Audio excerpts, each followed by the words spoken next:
Roger Federer said it. 8 words, and the entire tennis world stopped breathing. She is the future of world tennis.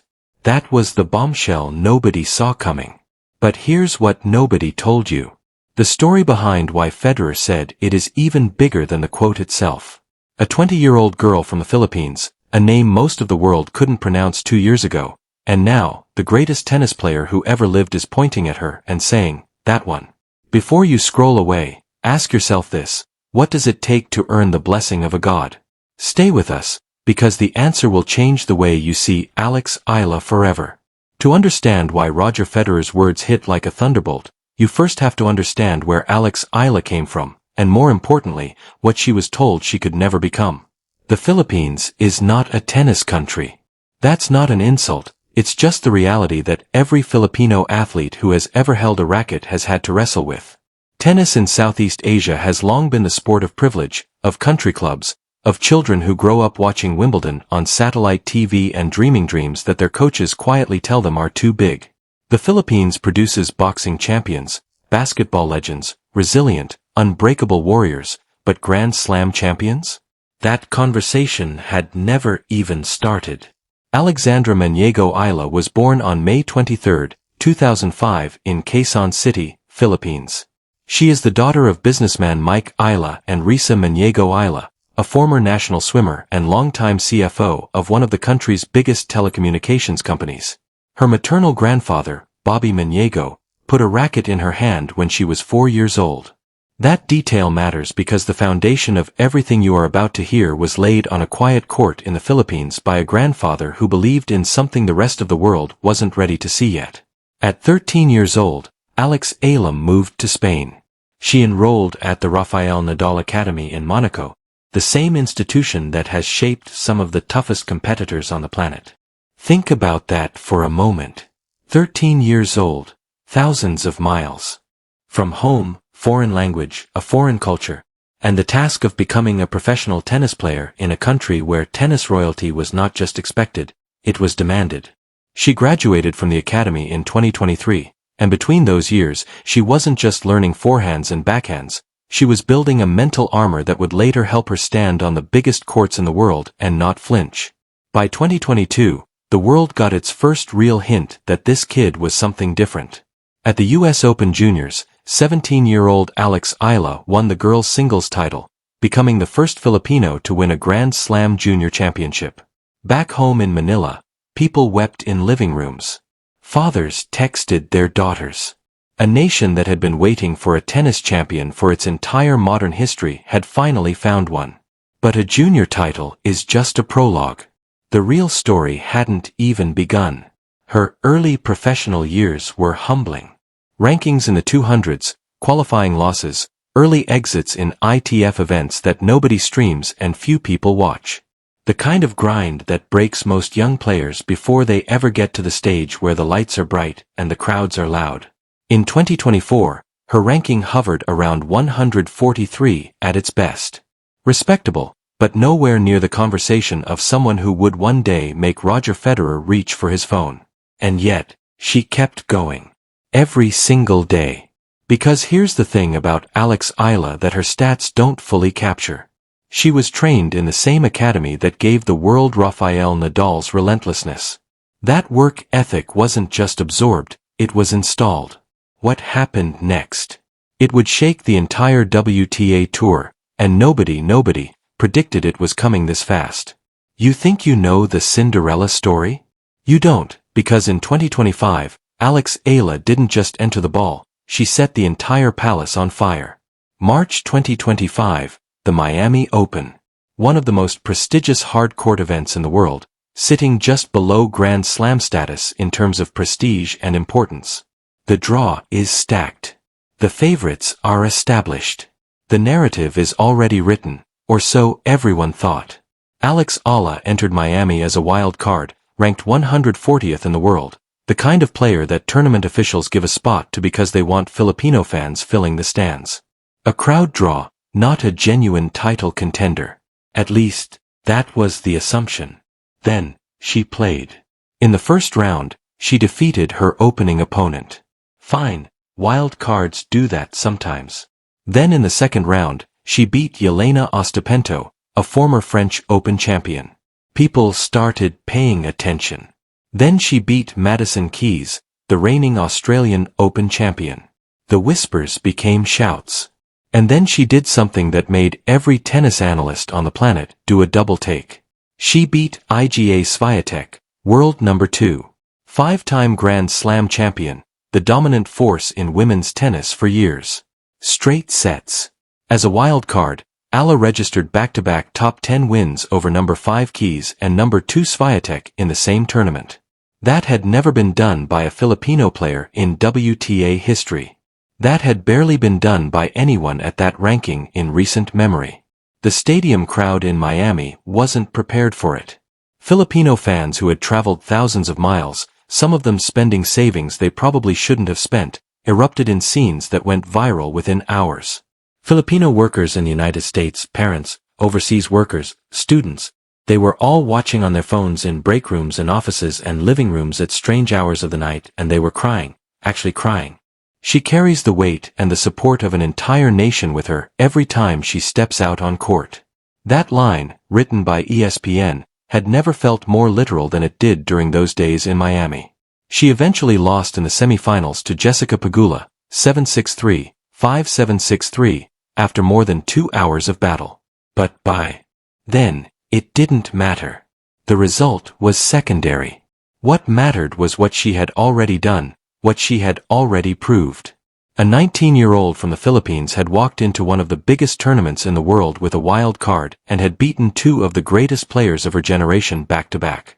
Following her Miami 2025 result, she made history by becoming the first player from the Philippines to reach a WTA 1000 semifinal and the first to enter the WTA World Top 100 ranking. And somewhere, watching all of this unfold, was Roger Federer. Retired since 2022 but never truly gone from tennis.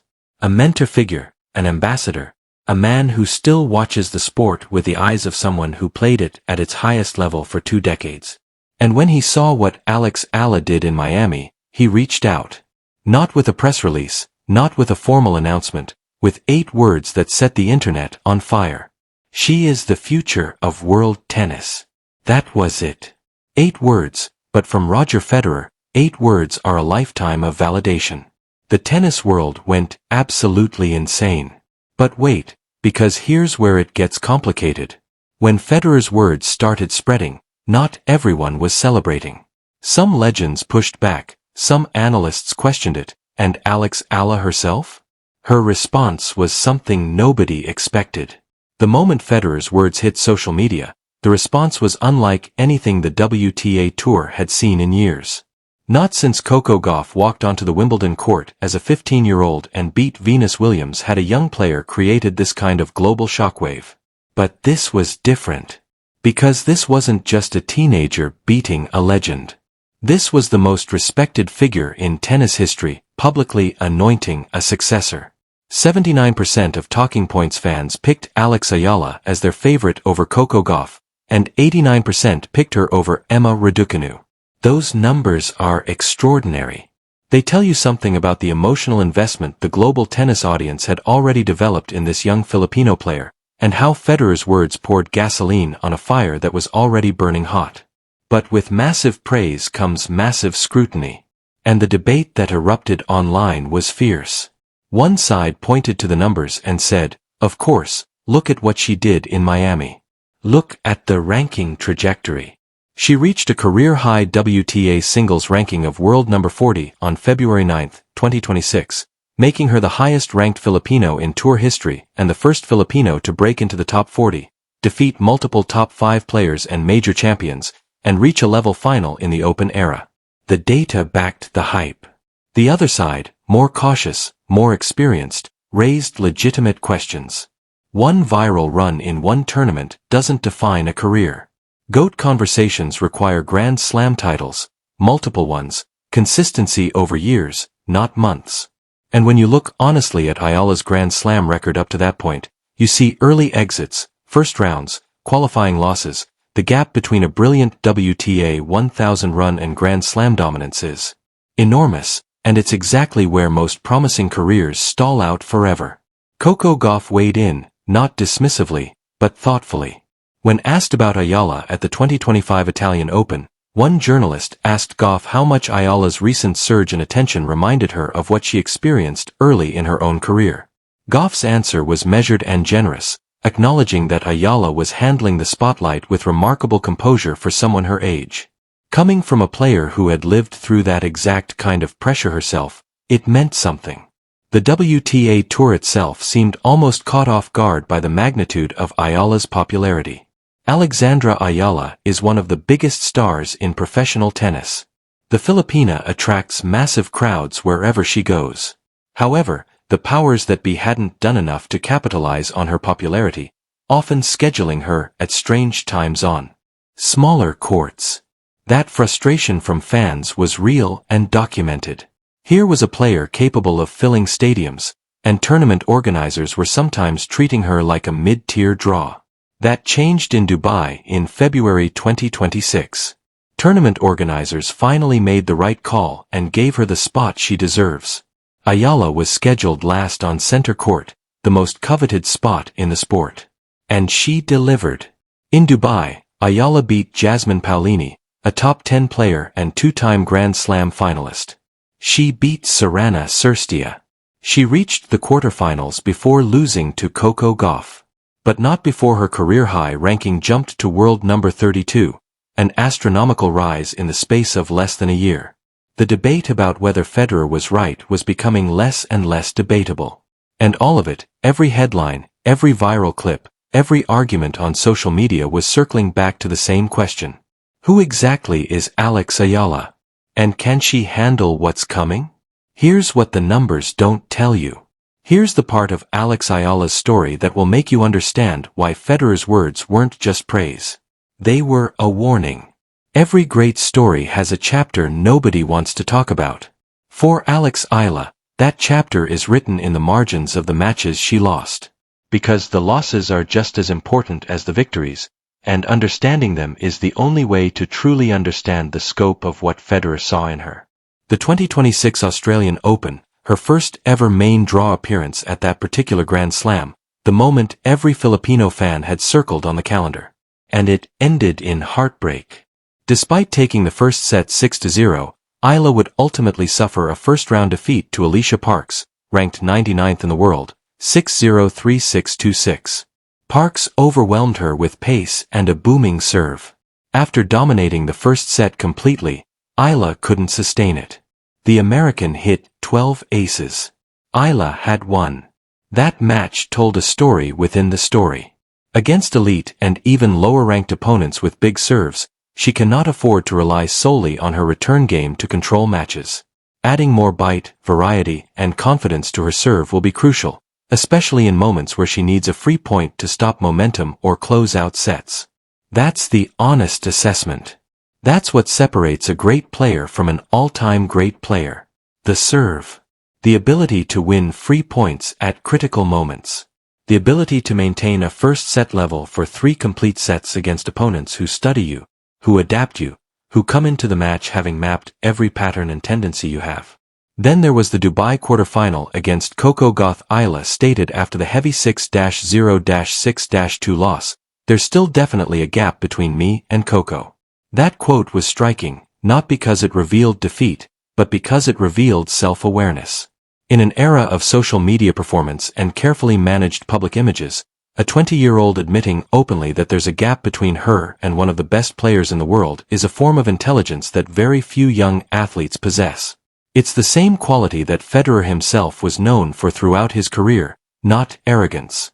Awareness, the ability to see yourself clearly, acknowledge the work that still needs to be done, and then go back and do it without drama or excuses. Analysts note that to reach higher success, she must strengthen her serve, adapt more effectively across surfaces, and manage pressure moments with greater tactical variety. Like many aggressive baseliners, she faces challenges against counterpunchers and retrievers, particularly on clay, where slower conditions demand patience and strategic adjustments. These aren't weaknesses that disqualify Eala from future greatness. They're the specific areas of work that stand between where she is right now and where the legends of the sport have been. Every player on this list had gaps at 20 years old. Serena Williams had gaps at 20. Federer himself had gaps at 20. The question is never whether the gaps exist. It's whether the player has the character to close them. And that's precisely what makes Federer's words so loaded with meaning. When he said she is the future of world tennis, he wasn't saying she had already arrived. He was saying he recognized in her the specific combination of talent, mental resilience, and hunger that produces champions. He had spent 20 years watching himself in the mirror of greatness. He knew what that reflection, he saw it in Alex Eala. There is a moment, and every great athlete has one, where they say something in public that cuts through the noise and tells you exactly who they are. For Alex Eala, that moment came quietly, not on a grand stage, not in a press conference with 50 journalists, in a small interview room after one of the most exhausting and emotional weeks of her professional life. When asked about Roger Federer and what his legacy meant to her, Eala's answer was both humble and revealing. She said, "The thing I most admire about Roger is his grace, on the court and off the court as well. His composure and just how he carries himself and the image he's built up over the years." Grace, composure, image. Those aren't the words of a player chasing trophies.